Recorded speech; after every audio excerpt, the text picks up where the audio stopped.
So we're going to change the cabin filter on a Mark II Toyota Previa or Estima, depending on what country you're in. Start off by opening the glove box, and then we're going to pull, there's two tabs, one here and one here, and we're going to pull them in. So like this one we're going to pull in that way, and this one we're going to pull in that way. So just grab the actual glove box and you can see that popped out, and the same with the other side. And that pops out. And then this is where the cabin filter is. So just pull that tab like that, and this one as well, just put it like that, and that comes out. Then it comes out with the whole tray, and that's filthy.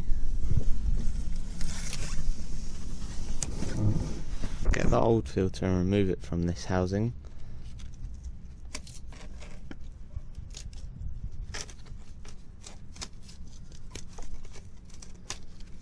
That is really filthy. So get your new filter and get it in position.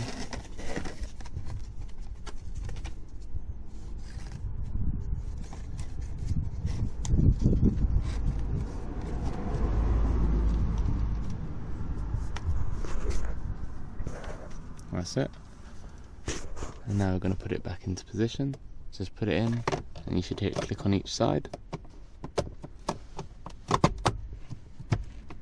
That's it, and that's in on both sides. Get your glove box and place the tabs at the bottom in, and then if you just push up, that's it, and that opens and closes like normal, and that's it, you're done. If you enjoyed the video, don't forget to hit the like button and subscribe if you want more.